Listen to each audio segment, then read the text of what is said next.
To continue with our focus on Zimbabwe, we're now joined in studio by political analyst and PhD fellow Mr. Trust Matsilele. Trust, a very good afternoon to you. Thank you for joining us. Thank you so much. On a historic day like this, what are your sentiments? Let's start with the callers. The basic word there is they want change. What is your sentiments about the callers there? My first assumption is that most of those callers could be expecting the opposition to win, because realistically speaking, it's impossible for any change to come from within a system that has been in power for 37 years. Surely its head was ousted last November, but everybody in the government currently in Zimbabwe was part of that system for 37 years. And expecting that very system to suddenly bring transformation that people are expecting, it will be a surprising Damascus moment for the country. So I think the sentiment of most scholars is that there will be a change of government, the change of actors in the state. And according to you, what reforms is the MDC, should they take, of course, the vote, be bringing to the country? Well, it should be all kinds of reforms. You need political reforms, you need economic reforms. Yeah. One of the challenges in Zimbabwe is that it's almost impossible if you are a low-profile citizen to attack people in power and not face extreme consequences, unlike what can happen here in South Africa and other democracies. So there's a lot of censorship, self-censorship, because people are still afraid of questioning the government, attacking the government. You can see if people like Robert Mugabe can express his preference in the election, and within hours, security around him is withdrawn by the government. You can imagine what can happen to an ordinary citizen without any profile at all.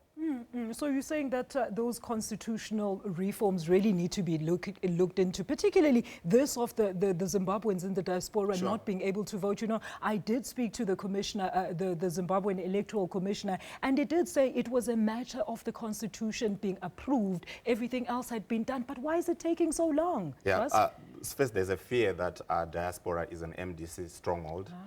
That could be a possibility. But also the challenge is that if you allow the diaspora to vote without actual transformation of state actors, you don't know what happens between voting and transportation of those votes. Yeah. So anything can happen. That is still the challenge even within Zimbabwe. What happens today after the polling stations closes at 7? Yeah. What happens between that period and the actual counting starts, when you move the ballots to the command center?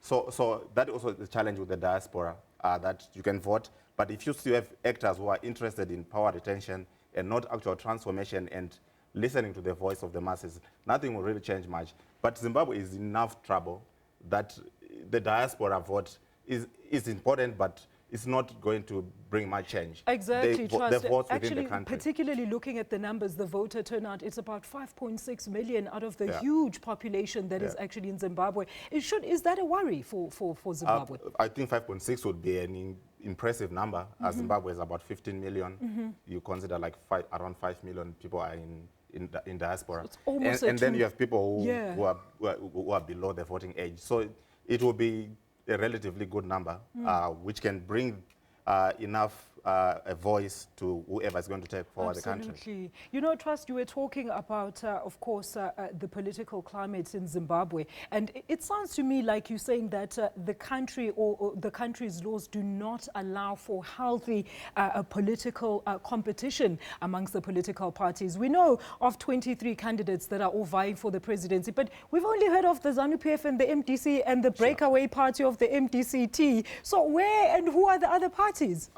You know, you have Joyce Mujuru, you have Thokozani Kupe, who's now running under the MDCT banner. But they did not campaign. We did not see many manifestos from them, Trust. First, it's expensive to run a national campaign. Number two, also, they failed to mobilize a groundswell of supporters that allows media to give them enough spotlight. Because the media also has played a role in only profile Nelson Chamisa and Emerson Mnangagwa. Yeah. Because realistically speaking, those are the only two candidates who have a chance of taking over the presidency. You talk of, I mean, like some of the candidates, we don't even know them. We knew the other one the day he was just withdrawing his candidature. Yeah. And people were asking, who's this guy? Yeah. So you have an election that is pretty much centering on two candidates, and either one of the two is going to win it. There won't be any surprise from the other 21 candidates. All right. What's going to happen? And what do you think about the 4 female candidates who were literally sitting at a joint press briefing saying, Please vote for either of us. We're going to take the party forward. Why wasn't there a sound campaign from a women's party, like, for example, the NC Women's League that functions under the main party structures, to put ahead that name to say either Joyce Mojuru or whoever next is going to be the next female president? I think that the problem really is how they conceptualize, politics, especially trying to gender politics, because all these politicians that we are talking about, they were part either of ZANU-PF or MDC. Yeah. And they struggled to get to capture power within those mainstream politics, political parties. So after losing power either in MDC or in ZANU-PF, it was going to be a struggle for them to have a strong voice to campaign outside those mainstream political parties. And how do you have a strong voice if there's constant intimidation? We've seen campaigners and, people that were straight out challenging the presidency or the cabinet at the time, they'd go missing or, things happen to them that we're not privy to. Life attempts on prominent political leaders. Is this a healthy environment for Zimbabwe to be holding elections at a time? I mean, to be fair, this election, there's been an observable absence of violence. Around 150 cases of, covert intimidation and violence has been reported. That's a far lesser number compared to other elections where you have over 200 people being killed. So this election has been largely open, very peaceful. The question will be on credibility and fair. That's where the cracks will be. Trust. Let's take another listen to another caller here. We do have all the way from the DRC, Njabula on the line. Njabula, thank you so much for joining us here on SA Today. Your views on today's historical elections out in Zimbabwe, please. Okay, thank you for having me. For us, the Zimbabweans, this is a historic moment for us because we are longing for change. We are here in DRC not because we like to be here. We like to be at home. So we are hoping that the people back home there, they are going to do us justice and then vote MDC Alliance so that we can have change in Zimbabwe. Thank you so much, Njabula, all the way from the DRC.